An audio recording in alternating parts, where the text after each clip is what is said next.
Bonjour, voici la séance numéro 4 du chapitre 4 d'Histoire, donc sur l'industrialisation et l'accélération des transformations économiques et sociales au XIXe siècle en France. Dans la séance précédente, nous avons commencé la deuxième partie sur les mutations sociales, économiques et politiques de l'industrialisation. Dans cette partie, en fait, nous étudions les différentes catégories sociales. Donc, tout d'abord, en petit 1, nous avons vu donc la bourgeoisie, qui s'est développée et qui a pris son essor donc, durant le Second Empire. Et puis, nous passons maintenant au petit 2, le mouvement ouvrier et la question sociale. Première idée, tout d'abord, les disparités du monde ouvrier. Alors, il existe des ouvriers depuis des siècles, mais l'industrialisation augmente leur nombre.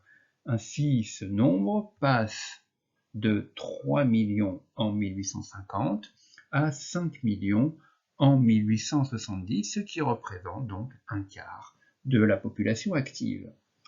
La création d'usines nécessite une main-d'œuvre abondante, ce qui entraîne l'afflux de ruraux dans les grandes villes et les centres industriels, miniers également, d'autant plus que les paysans gagnent peu d'argent avec leur exploitation agricole, et on y reviendra un petit peu plus loin dans notre étude du monde paysan. Mais il existe des disparités au sein du monde ouvrier. Vous avez les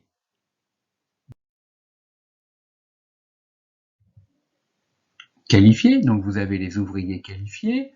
J'ai mis quelques exemples ici, les relieurs, les typographes, les porcelainiers ou les souffleurs de verre. Ces ouvriers qualifiés savent lire, écrire, donc ils ont un salaire entre 3 et 5 fois supérieur à celui des ouvriers du textile, des mineurs. Je pourrais rajouter aussi les ouvriers métallurgistes.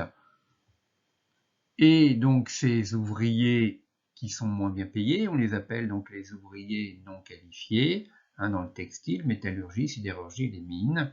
Karl Marx les appelle les prolétaires, et 80% à peu près sont analphabètes, donc ils ne savent ni lire ni écrire.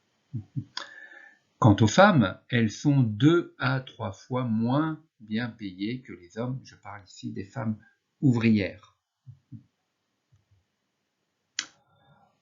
Dans ce monde ouvrier, beaucoup d'enfants travaillent également. Alors, la loi de 1841 a interdit le travail des enfants de moins de 8 ans. Mais vous avez beaucoup d'enfants au-delà de 8 ans qui travaillent souvent 12 heures par jour. Et même certains enfants de moins de 8 ans continuent à travailler malgré la loi. Donc, l'écrasante majorité des ouvriers sous le Second Empire vit dans la misère.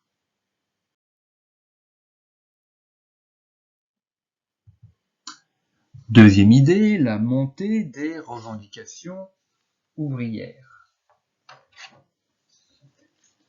Leurs conditions de vie difficiles fait prendre conscience aux ouvriers de la nécessité de la mise en place de coopératives et d'associations mutualistes, comme vous voyez sur ce schéma. Donc, font appel à la solidarité pour éviter de se retrouver dans une situation très précaire, notamment lorsqu'il y a des accidents du travail.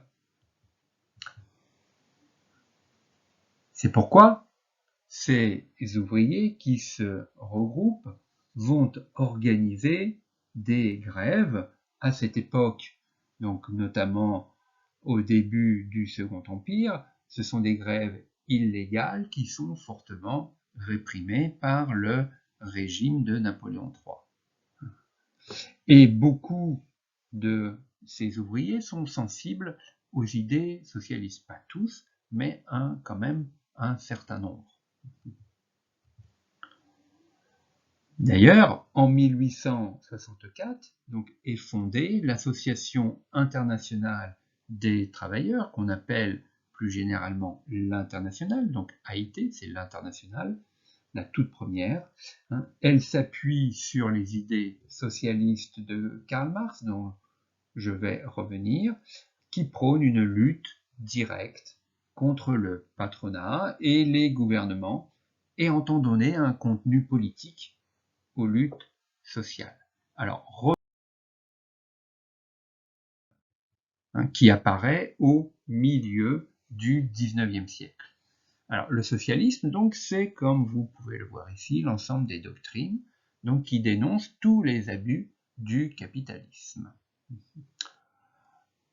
Alors, le constat est le suivant. Donc, le capitalisme, selon Karl Marx et toutes les théories socialistes, est basé sur l'injustice. La classe dominante minoritaire, donc les bourgeois, exploite la classe majoritaire, qu'on a vu tout à l'heure, les prolétaires, c'est-à-dire les ouvriers non qualifiés, et cette lutte entre les deux s'appelle la lutte des classes.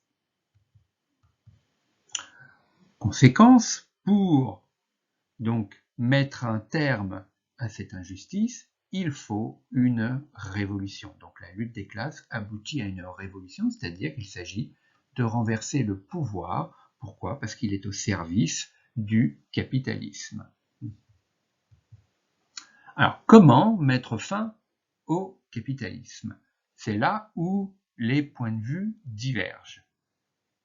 D'abord, vous avez le point de vue communiste de Karl Marx, c'est-à-dire que une fois que la révolution a eu lieu, pour donc mettre en place une nouvelle société, donc sans classe, on va instaurer le communisme, le collectif sera plus important que l'individu. De l'autre côté, deuxième solution, l'anarchisme, avec Joseph Proudhon. L'anarchisme, c'est-à-dire que toute forme d'autorité est supprimée et la liberté de l'individu est mise en avant. Alors, de quoi s'agit-il? De quelle forme d'autorité parlons-nous? Il s'agit ici de supprimer l'État, supprimer l'armée, la police, supprimer évidemment le capital, et donc les ouvriers, les employés, les individus vont s'organiser entre eux pour gérer eux-mêmes la société.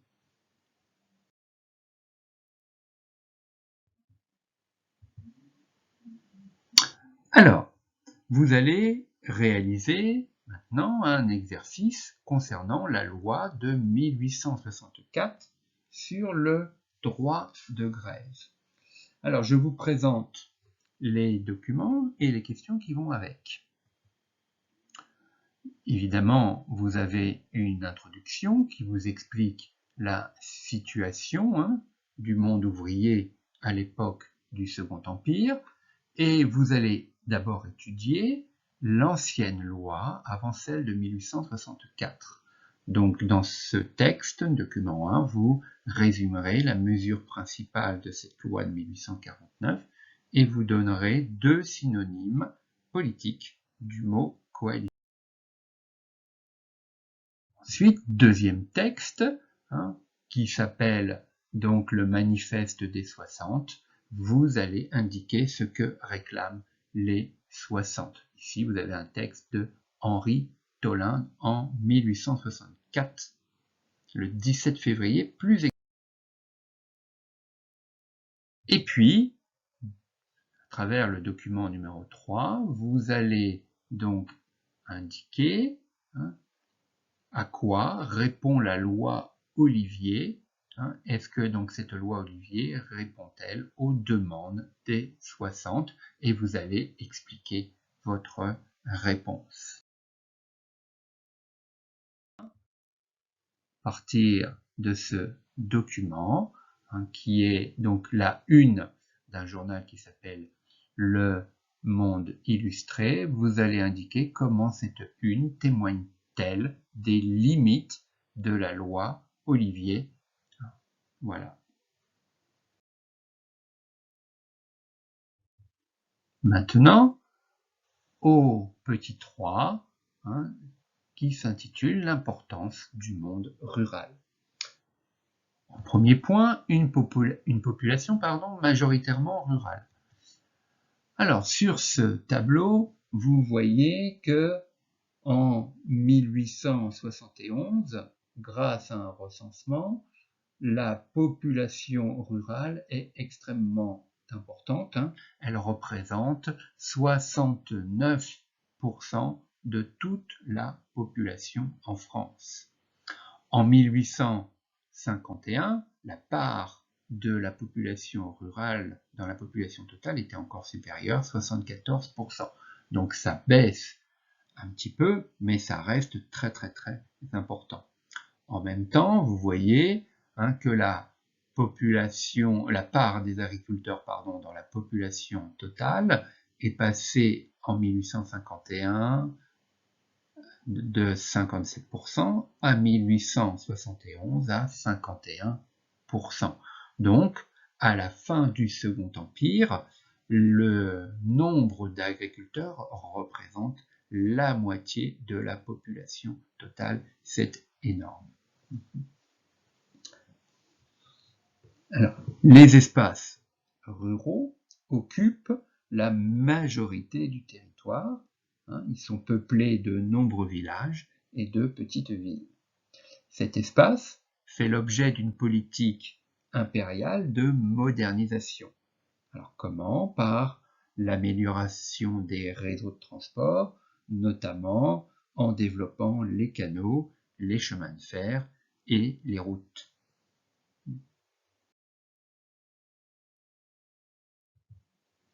Deuxième idée, les évolutions agricoles.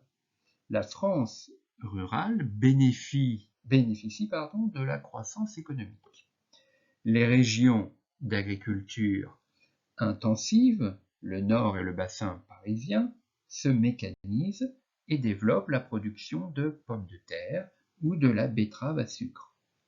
Cette prospérité est due à des perfectionnements techniques de l'agriculture, le développement des machines à battre, battre le blé ou d'autres plantes, comme on l'a vu au début du chapitre, grâce à la machine à vapeur, la mise au point aussi des premières moissonneuses.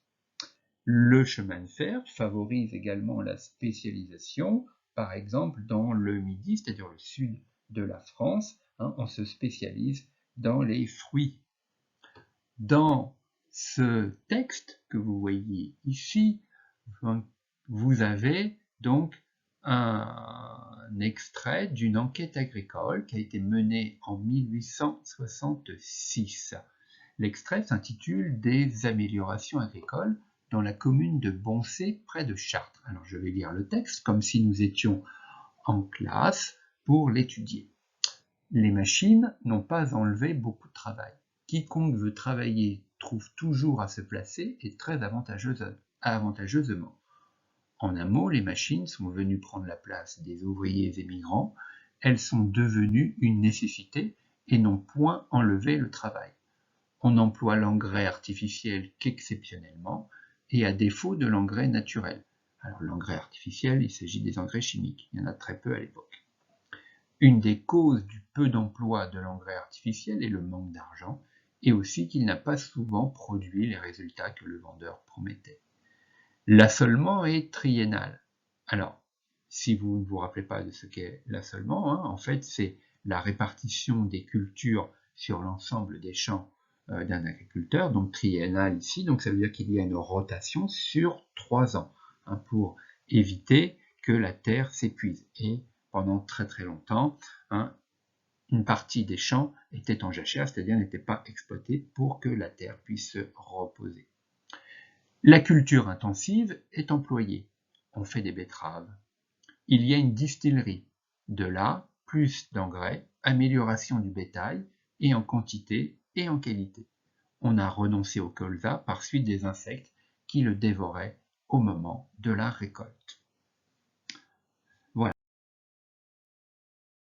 Vous voyez donc ici, troisième idée, l'adhésion du monde paysan au régime, c'est-à-dire donc au régime de Napoléon III.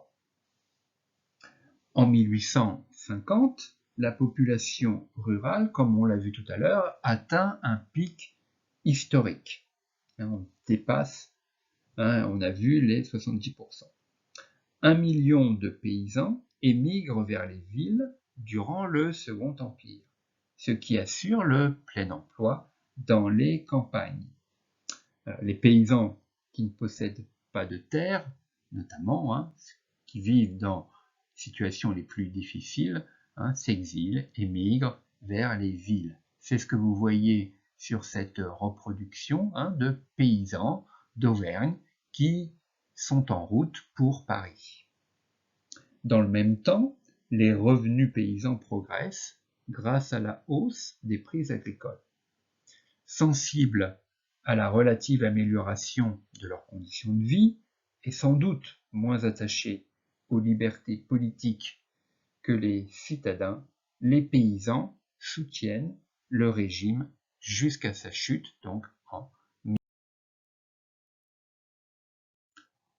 Alors, on a parlé ici des paysans migrants qui donc partent dans les villes pour trouver un travail, donc ceux qui vivent dans une situation difficile. Vous avez un exemple ici de la vie d'une famille de paysans pauvres du Bourbonnais, donc c'est dans l'Allier, au milieu du XIXe siècle. Alors, comme si tout à l'heure nous étions à nouveau en classe, que nous étudions le texte, donc je lis cet extrait.